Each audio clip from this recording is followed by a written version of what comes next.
Greed on a personal level is not only manifested in the marketplace. Corruption, or the abuse of public office for private gains, is a significant problem in both the public sphere and in non-for-profit organizations. This includes both venal corruption, understood as the large-scale stealing of state revenues or resources, and lubricating or petty corruption in smaller organizations. The World Bank estimates that $1 trillion are paid in bribes every year. Robert Rothberg shows that this enables organized crime to engage in different forms of trafficking and illegal arms trade, which may supply terrorists with dangerous weapons. Even worse, corruption also takes place in organizations that run programs which are designed to fight poverty, promote human rights, and secure the environment. Then, greed on a personal level steals from the poor, allows criminality, and threatens world security. Rothberg's case studies also demonstrate that the level of corruption in public and non-for-profit organizations rise or decrease with the example and standards of its leaders. Charles Handy suggests that the same applies to the domain of business organizations. What the top does today, the middle imitates tomorrow, and the bottom aspires to someday.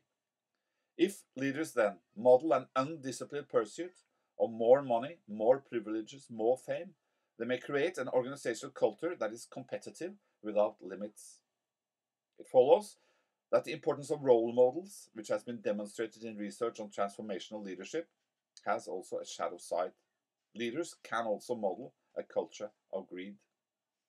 But greed has also a number of other consequences in the realm of relational leadership.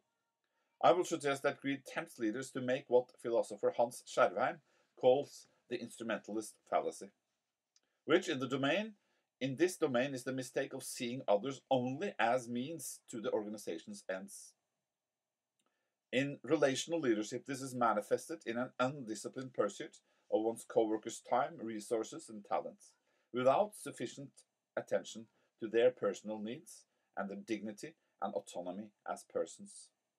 To paraphrase the Jewish philosopher Martin Buber, one stops encountering the other in an I-you relationship and starts treating the other exclusively as an it, as something available for my own desires for more. Greed, then, as the myth of King Midas reminds us, transformed people into things. The link between greed and stinginess in the Christian tradition may also be useful at this point. The greedy boss, in contrast to the generous leader, gives as little as possible to the co-worker.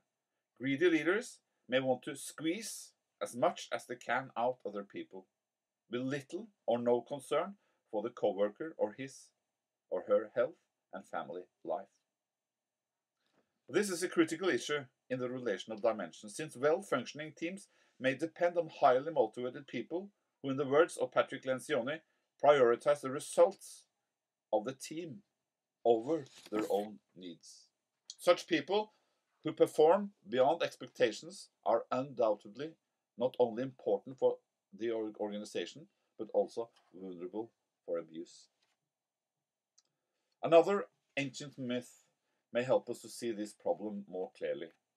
Aesop tells us about a farmer whom one day discovers in the nest of his pet goose a glittering golden egg.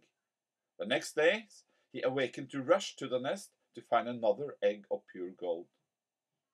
But with wealth comes greed and impatience. After some time, the farmer is unable to wait for a day-by-day delivery of golden eggs, and he decides to kill the goose to get them all at once. But when he opens the goose, there are no eggs. In other words, short-term perspectives and greed may destroy our best co-workers and deplete valuable resources as they are consumed at non-sustainable rates. It's worth noticing that this kind of problem is vital in voluntary organizations.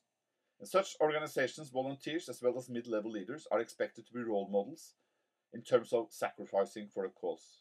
This is absolutely legitimate and at times necessary, but it also represents a temptation to overstretch and abuse people. Greedy leaders might be tempted to seek to control vital co-workers through different forms of manipulations, including references to a moral cause. This may threaten the dignity and autonomy of the co-worker. One way of testing this issue, regardless of type of organization, is whether the participant have a sense of what I elsewhere have called reflective space, which means a kind of mental space that allows a given person to reflect and act with integrity so that sacrifices becomes authentically volitional. However, leaders should also acknowledge that greed works the other way around. Machiavelli, who regrettably seems to promote instrumentalist modes of leadership, sees people as basically greedy, and therefore he advises the prince not to be overly generous. Obviously, this is one-sided. Moral leaders will also see the moral potential in their followers. However, moral leaders who seek to be servant leaders should acknowledge that all service does not fall on fertile ground. Wise leaders must therefore watch out for greed and corruption within their own organization and protect themselves from the greed of others.